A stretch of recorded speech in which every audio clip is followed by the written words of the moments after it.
Hello everyone, I am making this video first time on this channel quick learning. तो इस channel में आपको क्या क्या प्रोवाइड होगा, सबसे पहले मैं आपको क्लियर करती हूँ। तो अगर आप एक क्लास 11th या 12th या नीट एस्पिरेंट है तो जो भी आपका biology syllabus of class 11th and 12th NCERT, तो इसमें आपको हर topic crisp and clear way में क्वालिटी कंटेंट आपको प्रोवाइड होगा। अगर आप अच्छे से इन टॉपिक्स को समझना चाहते हैं with a very short period of time, तो आप यहाँ पर समझ सकते हैं। अभी इस पूरे चैनल पे हम लोग चैप्टर वाइज कंटेंट वीडियोस डालेंगे, जिसमें हर चैप्टर आपको इतनी ही अच्छी तरीके से क्लियर आउट होगा।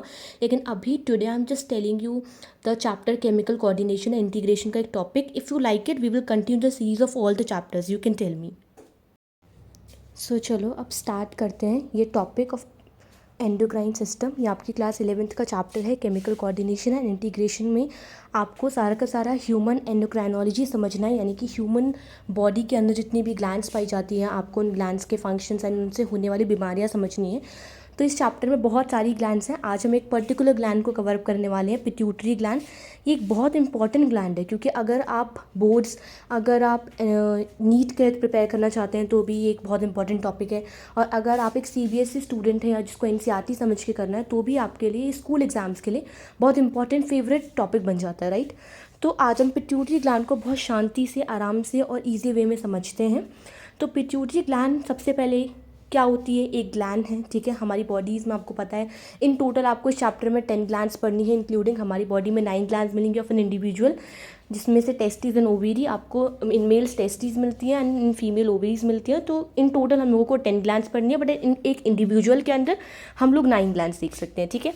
सबसे पहली ग्लैंड आपकी पिट्यूटरी ग्लैंड है। Pituitary gland master gland of our body होती है, यानी कि हमारी बॉडी में और जितनी ग्लैंड्स होती हैं जो हमारी बॉडी के बाकी सारे फंक्शंस कंट्रोल करती हैं, उनके भी फंक्शंस कंट्रोल करने का काम कौन करती है? पिट्यूटरी ग्लैंड करती है। सबसे पहले मैं यहाँ पे एक ग्लैंड वर्ड का मीनिंग क्लियर कर देती हूँ, जिसको नहीं पता चल रहा है। हमारी बॉडी का हर वो पार्ट जो नेचर में सिक्रेटरी होता है, जो नेचर में कुछ निकालता है, और वो कुछ क्या होता है? वो कुछ हार्मोन्स होते हैं। हमारी बॉडी का कोई भी हिस्सा जो हार्मोन्स निकालने का काम करता है, उसको हम लोग बोलते हैं ग्लैंड। तो ग्लैंड बहुत सारी हैं, एक स्पेसिफिक ग्लैंड आपकी पिट्यूटरी ग्लैंड है। पिट्यूटरी ग्लैंड आपकी मास्टर ग्लैंड है। आप स्क्रीन पे जो आपको पॉइंट्स दिख रहे हैं, मेन पॉइंट्स, आप इनको समझ रहे हो, मैं इन्हीं को एक्सप्लेन कर रही हूँ और बेटर वे में। सो ये जो ग्लैंड होती है ना, ये हमारी बॉडी में एक कैविटी में, यानी कि एक जगह पर प्रेजेंट होती है, जिस जगह का स्पेसिफिक नेम है सेला टर्सिका कैविटी, ठीक है। अब इस ग्लैंड का कलर की बात करें तो ये पिंक कलर की होती है, सबसे स्मॉलेस्ट ग्लैंड होती है हमारी बॉडी की, जिसका वेट केवल 0.5 ग्राम होता है। पिट्यूटरी ग्लैंड बनाती 7 हार्मोन्स है, लेकिन निकालती 9 हार्मोन्स है। अभी सुनने में थोड़ा सा स्ट्रेंज लग सकता है, लेकिन कोई चीज़ बन 7 रही है लेकिन निकल कैसे 9 रही है? दिस इज़ बिकॉज, क्योंकि अभी इसको देखो, ये एक्सप्लेन करना, देखो 7 हार्मोन्स बन रहे हैं और 9 हार्मोन्स सीक्रेट हो रहे हैं। इसको समझने के लिए क्या करना है? देखो, पिट्यूटरी ग्लैंड जो बना तो 7 हार्मोन्स ही रही है, लेकिन 2 हार्मोन ये वो सीक्रेट करती है जो हमारी बॉडी की हाइपोथैलेमस ग्लैंड बनाती है। आपको पता है ना, एक हाइपोथैलेमस ग्लैंड भी हमारी बॉडी में एग्जिस्ट करती है। तो जो हाइपोथैलेमस बनाती है, उसके 2 हार्मोन्स को पिट्यूटरी अपने पास स्टोर करके रखती है, जो निकालने का काम वो करती है। तो इन टोटल ऐसे वो 9 होते हैं। अब पिट्यूटरी ग्लैंड के 2 पार्ट्स होते हैं, ठीक है। जिन 2 पार्ट्स की मैं बात कर रही हूँ कि पिट्यूटरी ग्लैंड के 2 पार्ट्स होते हैं, तो एक होता है इंटीरियर पार्ट, एक पोस्टीरियर पार्ट होता है। इसको साइंटिफिक लैंग्वेज में इंटीरियर को बोला जाता है एडिनो हाइपोफाइसिस एंड पोस्टीरियर को बोला जाता है न्यूरो हाइपोफाइसिस, ठीक है। 2 पार्ट्स होते हैं, मैंने आपको जो अभी जस्ट एक्सप्लेन किया। तो अब हम ये समझने वाले हैं कि इन दोनों पार्ट से कौन कौन से हार्मोन्स निकलते हैं और उन सारे हार्मोन्स का फिर क्या क्या फंक्शन होता है, एंड उनके फंक्शन से होने वाली, अगर वो ज़्यादा सिक्रेट हो जाएंगे, यानी कि उनका अगर हाइपो सिक्रेशन हो या फिर हाइपर, तो क्या क्या डिसीजेज होंगी। तो ये ओके। सो मैंने आपको 2 पार्ट्स बताए थे, adeno hypophysis and neuro hypophysis. Okay, तो इसी को हम इंटीरियर पोस्टीरियर बोलते हैं। अब आपको इसमें स्ट्रक्चर दिख रहा होगा, जिसमें आपको एडिनो हाइपोफाइसिस में एरो करके 2 वर्ड्स दिख रहे होंगे, पार्स डिस्टिलसिस एंड पार्स इंटरमीडिया। जो पार्स डिस्टिलसिस वाला पार्ट होता है ना इस ग्लैंड का, वो 6 हार्मोन बनाता है और 6 ही सीक्रेट करता है, ठीक है। जो पार्स इंटरमीडिया होता है, ये 1 हार्मोन बनाता है, 1 ही सीक्रेट करता है। और राइट हैंड साइड और इस साइड जो पोस्टीरियर पिट्यूटरी है, लेफ्ट हैंड साइड में आपको इसमें शो दिख रहा होगा कि भाई ये कितने हार्मोन्स बनाता है? ये कोई हार्मोन नहीं बनाता है, हाइपोथैलेमस के 2 हार्मोन्स को स्टोर करता है और फिर उन हार्मोन्स को सीक्रेट करता है, राइट। तो इस तरीके से इस ग्लैंड का कौन सा पार्ट कितने हार्मोन्स बनाता है और कितने सीक्रेट करता है, मैंने आपको बता दिया। अगर कोई पूछे आपको पिट्यूटरी ग्लैंड के एनाटॉमिकली कितने पार्ट्स हैं, तो आपको 3 पार्ट्स बोलने हैं, और नॉर्मली कोई पूछे आपसे तो आपको 2 पार्ट्स बोलने हैं, ठीक है, यानी कि स्ट्रक्चरली वाइज कोई पूछे तो आपसे। पास डिस्टेल्सिस आपका जो सबसे पहला हार्मोन निकालता है उसको हम ग्रोथ हार्मोन बोलते हैं। ग्रोथ हार्मोन को इन शॉर्ट आप जीएच हार्मोन बोल सकते हो, ठीक है। ये सबसे ज़्यादा सीक्रेट कब होता है? 6 to 19 ईयर्स तक एज में होता है। आपने सुना भी होगा कि बचपन में बहुत सारे आपसे आपके एल्डर्स बोलते होंगे कि जो एज होती है कि 18 to 19 ईयर्स तक ही आपकी हाइट बढ़ती है। दैट इज़ सो ट्रू, क्योंकि इसका सिक्रेशन सबसे ज़्यादा एक ह्यूमन बॉडी में 6 to 19 ईयर्स के पीरियड में होता है। अब ये काम कैसे करती है? तो हम सबकी बोन्स में एक प्लेट टाइप स्ट्रक्चर होता है जिसको बोला जाता है एपिफाइजर प्लेट। ये जो यहाँ पे आपको बोन बनी दिख रही होगी, इसके ऊपर एक ब्लू लाइन से स्ट्रक्चर को डिपेक्ट किया गया है। तो एपिफाइजर प्लेट के ऊपर ही ग्रोथ हार्मोन एक्ट करता है और हमारी बॉडी की हाइट को इंक्रीज़ करता है, ठीक है। अब ये मेल्स में हाइट सबसे ज़्यादा बढ़ती है और फीमेल्स में कम बढ़ती है, इसलिए क्योंकि जो इस एपिफाइजल प्लेट की थिकनेस होती है ना, ये मेल्स में कम होती है और फीमेल्स में ज़्यादा होती है। इन कॉर्नर आपको दिख रहा होगा, ठीक है। तो फीमेल्स में इसकी थिकनेस बहुत ज़्यादा है। जितनी प्लेट की थिकनेस ज़्यादा होती है उतना ही ग्रोथ हार्मोन कम एक्ट करता है, और जितनी ही प्लेट ज़्यादा थिन होगी उतना ही ग्रोथ हार्मोन बहुत ज़्यादा एक्ट करेगा। तो इस रीज़न से आप इसको जस्टिफाई कर सकते हो।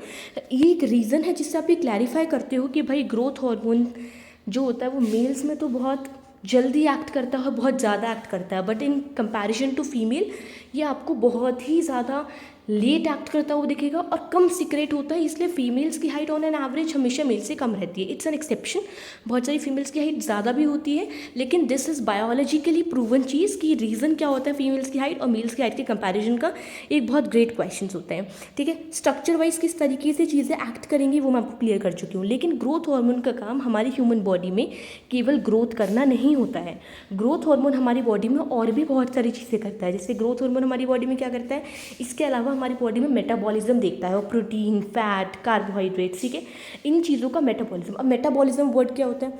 मेटाबॉलिज्म का मतलब होता है कि हमारी बॉडी में जो भी यूजफुल चीज़ें हैं, जो भी प्रोडक्ट्स, उनका ब्रेकडाउन होना।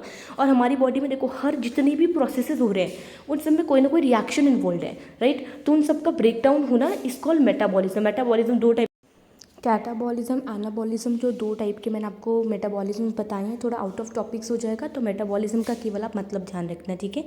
तो इस पेज के सबसे टॉप मोस्ट से 3 पॉइंट्स हैं, आपको ये एक्सप्लेन कर रहे हैं कि metabolism protein, carbohydrate and fat देखता है हमारी बॉडी में। N2 रिटेंशन देखता है कि N2 लेवल कितना है, और उसके बाद है माइटोसिस डिवीजन। आपको पता है सेल डिवीजन 2 तरीके की होती है, मियोसिस एंड माइटोसिस।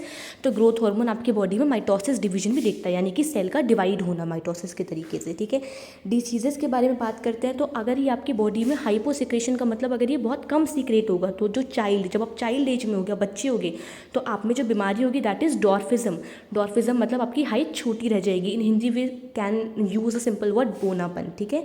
तो डॉर्फिज्म हो जाएगा। लेकिन अडल्ट में साइमन डिसीज होती है। साइमन डिसीज मतलब फिजिकली, मेंटली, सेक्सुअली रिटार्डेड रह जाओगे, और इसकी सबसे बड़ी पहचान होती है तो ड्राई रिंकल्ड स्किन, ठीक है। हाइपर सिक्रेशन, अगर ये बहुत ज़्यादा सिक्रेट होगा तो चाइल्ड की एज में आप जाइजेंटिज्म के शिकार बन जाओगे, यानी कि आपकी हाइट बहुत ज़्यादा बड़ी हो जाएगी।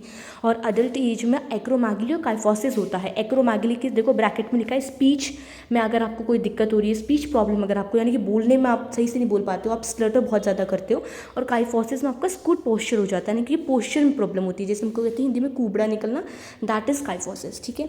इसके बाद आपका सेकेंड हार्मोन जो आपका पास सेल्स निकालती है वो प्रोलैक्टिन होता है। ये एक लैक्टोजेनिक हार्मोन या मेमोट्रोपिक हार्मोन इसको बोलते हो। ये क्या करता है, ब्रेस्ट के साइज़ को इंक्रीज़ करने का काम करता है, एंड ऑल्सो मिल्क फॉर्मेशन का काम करता है। देखो मैंने मिल्क सिक्रीशन नहीं बोला, मैंने मिल्क फॉर्मेशन बोला है, क्योंकि ये दो इंपॉर्टेंट टर्म्स हैं, milk formation and milk secretion. तो ये प्रोलैक्टिन केवल मिल्क फॉर्मेशन का काम करता है।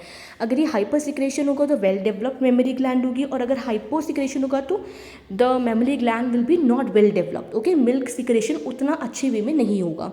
तो ये आपको मैंने प्रोलैक्टिन का बताया। देखो पिट्यूटरी ग्लैंड एक मास्टर ग्लैंड है जो आपकी बॉडी के बहुत सारे फीचर्स को, बहुत सारे फंक्शंस को क्या कर रही है, कंट्रोल कर रही है। तो प्रोलैक्टिन भी एक ऐसी ग्लैंड है जिसको कौन कंट्रोल करती है, पिट्यूटरी ग्लैंड करती है। और किस हार्मोन से करती है और इससे होने वाली क्या क्या बीमारियां हैं, अगर वो कम सीक्रेट हो या ज़्यादा सीक्रेट हो, तो वो सारी की सारी चीज़ें आपको यहाँ पे कवर अप कर दी गई हैं, ठीक है। तो आप 2 हार्मोन्स समझ चुके हो, एक आप ग्रोथ हार्मोन समझ चुके हो और आप एक प्रोलैक्टिन हार्मोन समझ चुके हो। अब पास स्टेटस में आपको बोला था 6 हार्मोन निकालती है और 6 हार्मोन के फंक्शंस पढ़ना है। तो अब आगे हम फर्दर हार्मोन्स को चलो अब आपका नेक्स्ट हार्मोन है TSH, जिसका फुल फॉर्म होता है thyroid stimulating hormone. Thyroid stimulating hormone जो पास डिस्टेंसेस निकालती है, इसका काम होता है सिंथेसाइजेशन एंड सिक्रीशन करना थायराइड ग्लैंड्स के हार्मोन का।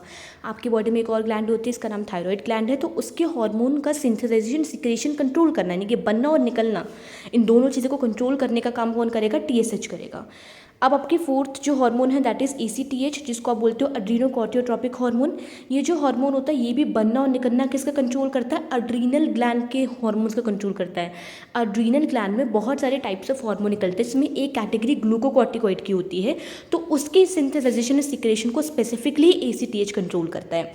और LH और FSH जो होते हैं, ये भी दो हार्मोन्स होते हैं जो पिट्यूटरी ग्लैंड से निकलते हैं और उसके पास डिस्टेंसेस वाले रीजन से, और इनका काम कहाँ होता है? टेस्टिस एंड ओवरीज में होता है।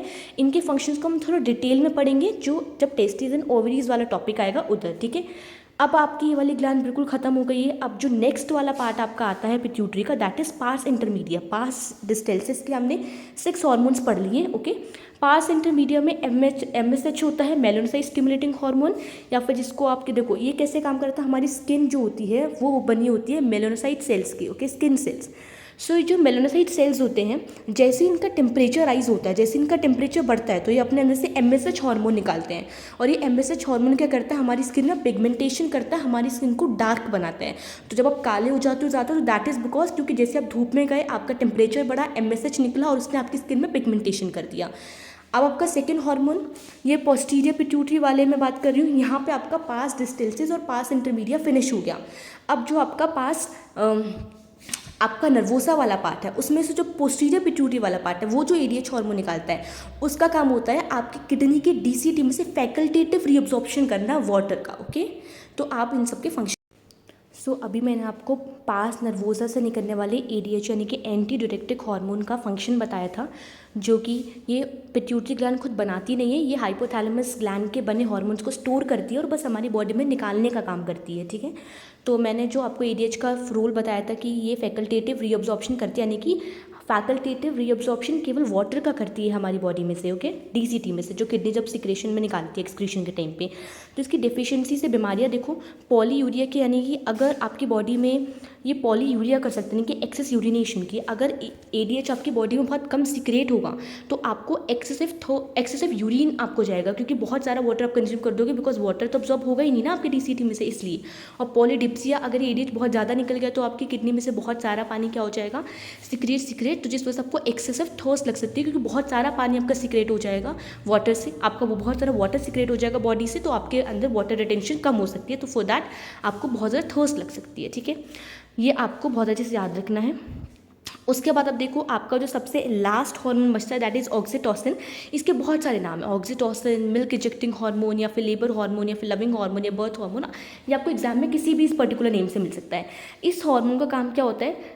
During the time of the parturition, okay, pregnancy के टाइम पे ये सब ज़्यादा विग्रस कॉन्ट्रैक्शन करता है हमारे यूटेरिन वॉल की, जो मायोमेट्रियम वॉल्स होती है उसको कॉन्ट्रैक्शन करता है, ताकि जो बेबी है वो श्योरली डिलीवर आउट हो सके, ओके। उसके बाद ये कनेक्शन मेंटेन करता है between baby and mother, and सबसे इंपॉर्टेंट चीज़, ये हम फीमेल बॉडी में से मिल्क सिक्रेशन का काम करेगा, okay, helps in producing out the milk of the mother, okay. तो मिल्क सिक्रेशन का काम करता है। देखो मैंने आपको कंफ्यूज बिल्कुल मत होना, मैंने आपको 2 टर्म्स बताई थी, एक मैंने बताई थी मिल्क फॉर्मेशन और एक मैंने आपको बताई मिल्क सिक्रेशन। तो कभी भी आपके पेपर में पूछा जाए कि मिल्क फॉर्मेशन का काम कौन करेगा, तो that is prolactin, and milk secretion का काम कौन करेगा, तो दैट इज ऑक्सीटोसिन। ये किसी भी नेम से आ सकता है और इसके 3 बहुत इंपॉर्टेंट फंक्शंस है। पहला फंक्शन क्या है? यूट्रिन वॉल के कॉन्ट्रैक्शन के लिए काम करता है। सेकंड फंक्शन ये मदर और बेबी के बीच में कनेक्शन के लिए मेंटेन करता है, और थर्ड फंक्शन ये मिल्क इजेक्शन का काम करता है। सो ये 3 किसी भी पर्टिकुलर नेम से इस चीज़ को पूछा सकता है। ऑक्सीटोसिन के सारे ये नेम्स होते हैं। तो इस वीडियो के अंदर हम लोगों ने सब कुछ सारे के सारे hormones cover. So okay, thank you and all. हमने इस पूरी वीडियो में एक पूरा टॉपिक ऑफ पिट्यूटरी ग्लैंड, जो कि एक बहुत इंपॉर्टेंट ग्लैंड है और सबसे ज़्यादा हार्मोन इसके अंदर है, फंक्शंस एंड डिसीजेज इसके अंदर हैं। तो हम सब ने ये सारे के सारे टॉपिक्स कवर अप कर लिए हैं। तो मैंने आपको इस वीडियो में class 11 chapter chemical coordination and integration में 10 ग्लैंड्स में से केवल एक ग्लैंड कवर कराई है, which is pituitary gland. So how you like it this topic, आपको समझ आया नहीं आया, if you want I should change my teaching pattern so you can comment down below. और अगर आपको ऐसे ही किसी और टॉपिक की वीडियो चाहिए फॉर दैट आपको क्रिस्प एंड क्वालिटी कंटेंट मिले, also that you can comment down. ठीक है, अभी if you like it we will make a chapter wise series. फ़िलहाल के लिए we are making topic wise things so that you can understand each and every topic बहुत अच्छे ज़्यादा तरीके से। सो हमारे अंदर जो पिट्यूटरी ग्लैंड के अंदर जितनी भी हार्मोन्स हैं, तो आपको एक मेजर पॉइंट इसमें पता है क्या ध्यान रखना है, आपको इसमें बस इतना याद रखना है और रोज़ इसको रिवाइज करना है कि भाई कौन कौन सी ग्लैंड है, उस ग्लैंड में से निकलने वाले कौन कौन से हार्मोन हैं, उन हार्मोन्स के फंक्शंस, एंड अगर उस हार्मोन का सिक्रेशन हमारी बॉडी में ज़्यादा हो जाए तो उसका क्या इम्पैक्ट होगा, और अगर कम रहे तो उसका क्या इम्पैक्ट होगा। बस 3 चीज़ें आपको हर ग्लैंड के अंदर कवर अप करनी है। सबसे पहले उस ग्लैंड के बारे में डिस्क्रिप्शन कि भाई आपको हो सकता है उसका स्ट्रक्चर बताया गया हो, उसके वेट के बारे में बताया गया हो, या उसके पार्ट्स के बारे में, तो जो भी उस पर्टिकुलर ग्लैंड का आपको डिस्क्रिप्शन पता होना चाहिए। उसके बाद उससे निकलने वाले जितने भी हार्मोन्स हैं उनके बारे में, उनके फंक्शंस के बारे में, एंड उनके डिसीज़ेस के बारे में।